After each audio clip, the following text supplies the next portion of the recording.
This challenge is about writing methods for various tasks. So there are 3 tasks that you have to do. I am going to show you some new task here, but when it comes to methods, all the tasks or challenges that we have done in previous lectures, every task can be converted into a method. You can do that. So you yourself can easily convert all the challenges into methods in the form of methods. So how to do that? By looking at these tasks, you can understand. All right. So let us pick up the first task that we have to do. Find whether a number is prime or not. Check if a given number is prime or not. So this is a new topic for us. So I will explain what is prime number. For understanding prime number, we should understand what does it mean by factor. What does it mean by factor? See, if I have a number 12, so what are the factors of this number? I want to know factor. So what is a factor? If any number is exactly dividing this number by leaving a remainder 0, then we call that number as a factor. Let us check it with 3. 3 fours, 3 fours 12, remainder 0. Okay, this 3 is a factor. Now let us check one more, 6 and 12. 6 twos 12 and remainder is 0. So this is a factor. So if any number is exactly dividing the number, given number, then that number is a factor. So for 12, the factors are 1, 2, 3, 4, 6 and 12 itself. So our number 12 is having so many factors. Now let us understand what does it mean by prime number. See, for every number, number 1 and itself will definitely be a factor. The number itself and 1, definitely they will be factors. So if any number is having only these 2 numbers as factors, then we call it as a prime.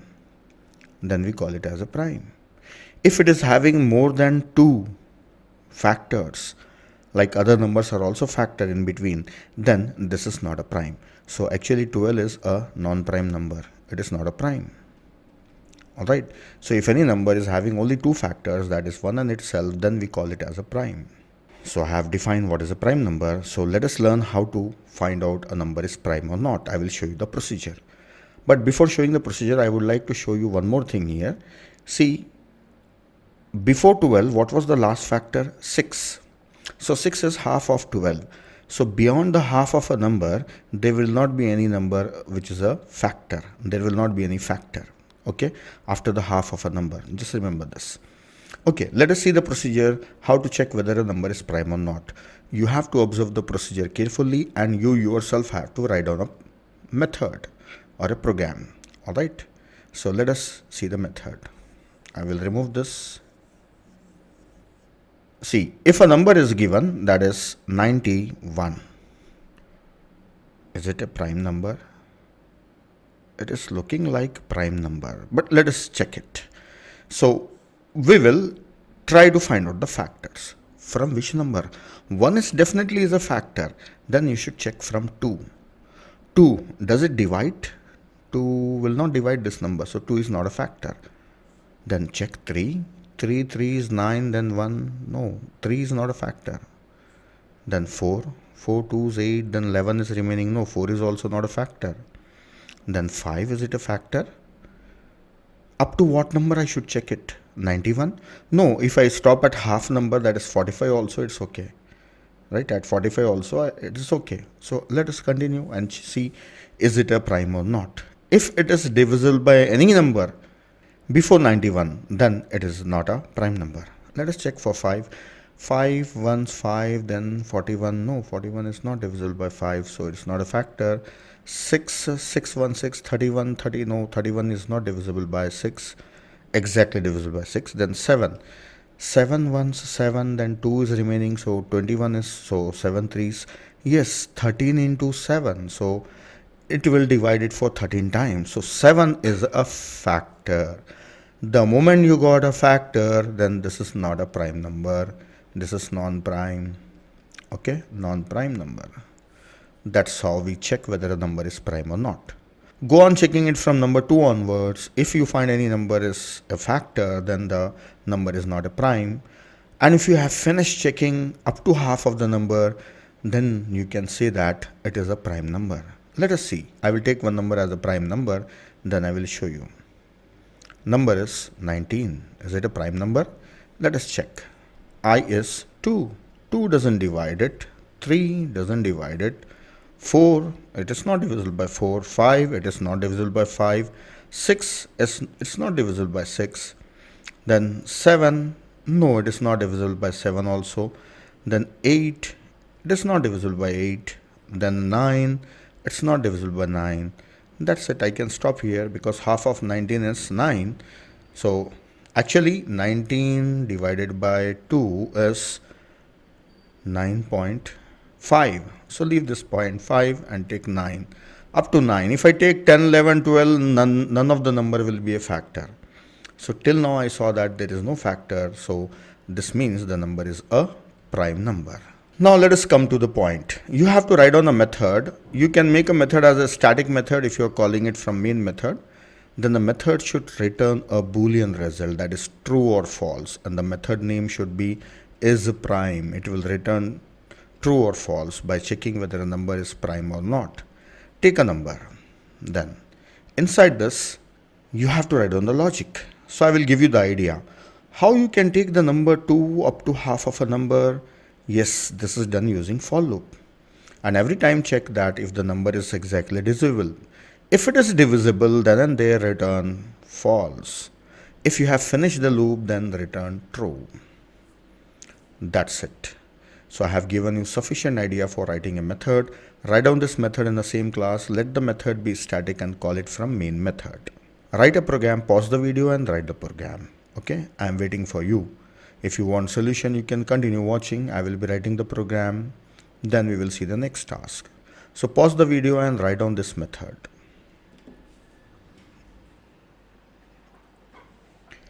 Yeah, here I will write down a method for checking a number is prime or not. So boolean, and the method name is prime, and it is going to take an integer number. Now inside this I can run a for loop integer for I assigned starting from 2 onwards, and I is less than number by 2 times and I plus plus.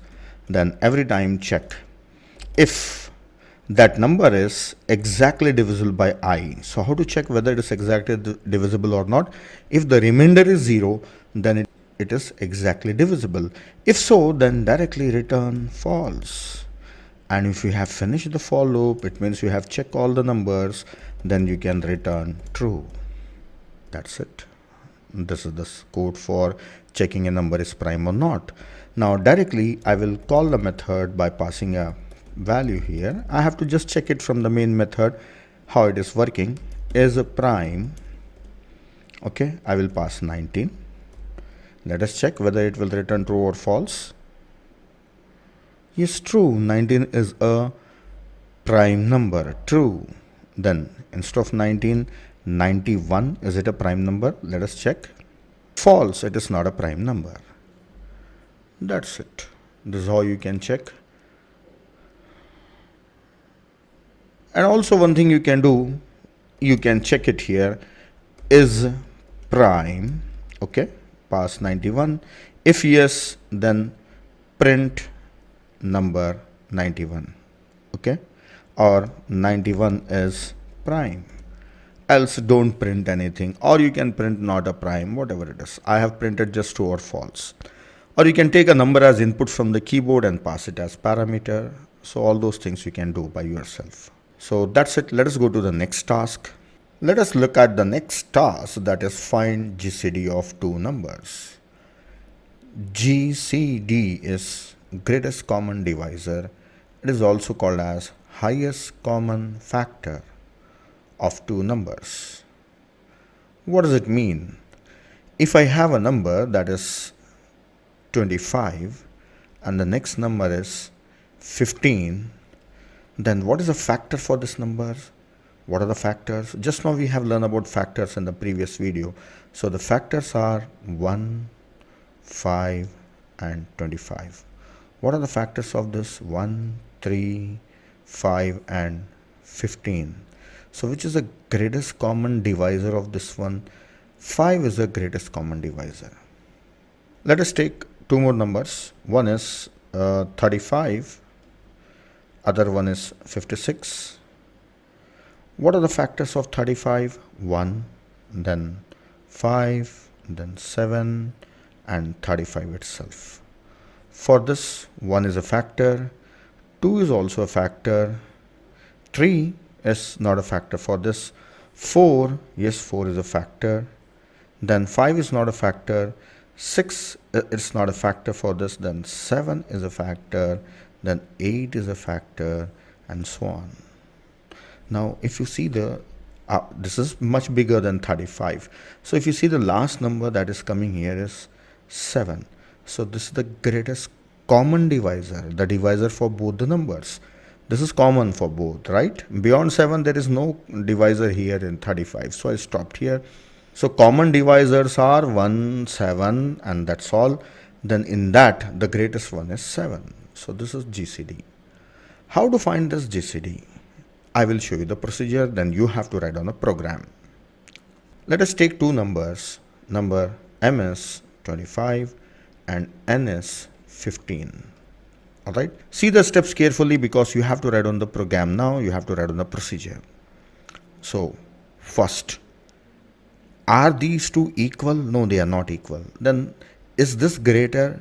M is greater? Yes. Then subtract N from this one and store the result in M. So the new M will be what?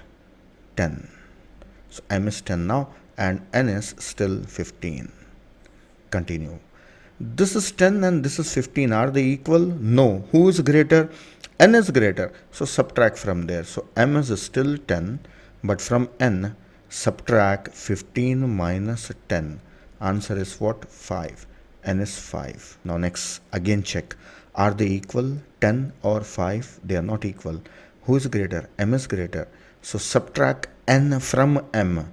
So M will be 10 minus 5, that is 5. And what is N? This is 5. Are they equal? Yes. Stop. So GCD is 5. That's it. So when to stop? When they are equal. What to do? If M is greater, subtract N from M. If N is greater, then subtract M from N. Let us take two more numbers. M is 35 and N is 56. Are they equal? No. Who is greater? 56 is greater. So M remains 35 and from N subtract 56 minus 35 is 21. Now check 35 and 21. 35 is greater. So M becomes 35 minus 21 becomes how much? 14. Then how much is N? 21 only. Then continue. Are they equal? 14 and 21? No, they are not equal. I will separate it. Okay. They are not equal. Then who is greater? 21. So M remains 14 only. From N we will subtract 14. So 21 minus 14 is how much? 7. Now 14 and 7, are they equal? No. Who is greater? M is greater. So subtract 7 from 14. So this becomes 7. Directly I wrote 7 here. N is also 7. Are they equal? Yes. Stop. This is the procedure. So you have to write on a method. You can make it as static or non-static, that is your choice, and write a method which should return a number, integer value, and the method name is GCD, and it should take two integers. One is M and other one is N. Okay. So the parameters, you see there are two parameters, both are of type integer. One is M and other is N, and the return type of a method is integer. Right, and the name of the method I have given it as GCD. This is a common name. Now here you have to write down the code for finding the GCD. So it will be using loop, right? So how that loop looks like, that depends on you. And at last you must return the result. You must return the result. The result should be integer type. If you don't return, then it is a compiler error. Come on, pause the video and write down that program by yourself. I am waiting for you to finish. After that, I will show you the code and then we will go to the next task. The next task is simple. You already know about it. So pause the video and write the program.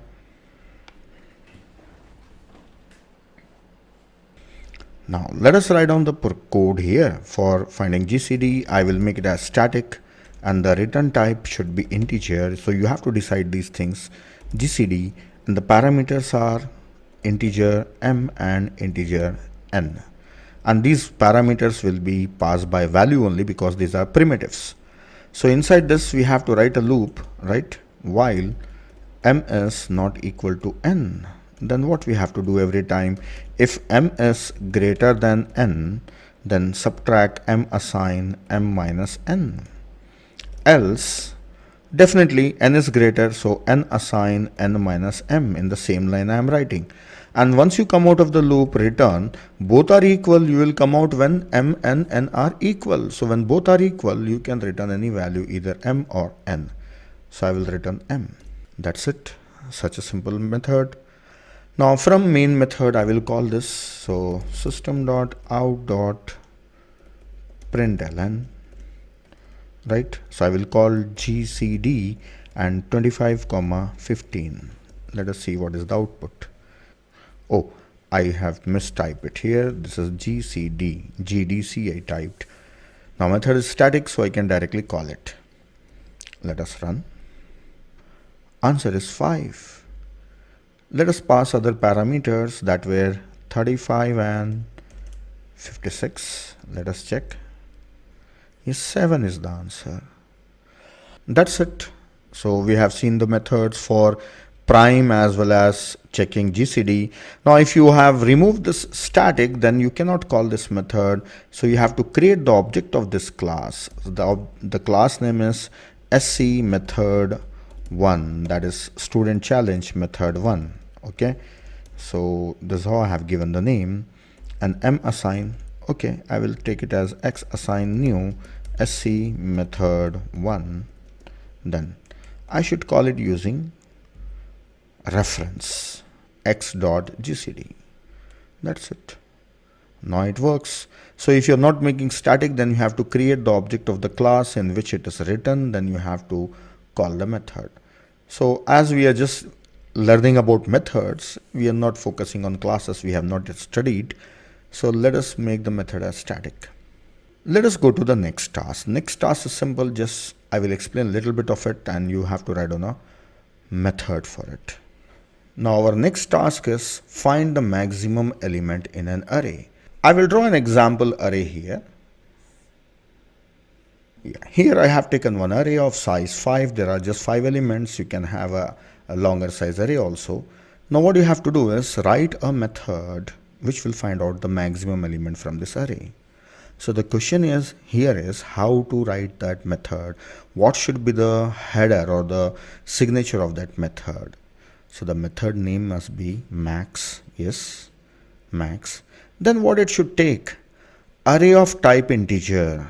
Array of type integer int. It is taking an array, then what it should return? It should return a maximum number that is going to be an integer. So the return type should be an int. So writing the signature of a method is more important. This needs little practice. Quickly you will not get the idea. You will do mistakes by writing this parameters and all. So writing the signature or the header of a method is very important. So practice this. That is the reason I said that you can convert all previous challenges into method. So like you did reversing a number, so you can write a method called reverse and you can take the parameter and return the value and write on the logic for reversing inside the same method. Now this max method, how to find out the maximum number from an array, we have already seen it. So you can write on that procedure here. So that's it. So do it yourself. I have shown you how to write on the signature. So write a program by yourself. I hope you will complete it. If you want help, you can see the resource file. That's all in this video. We will learn more about methods in next video.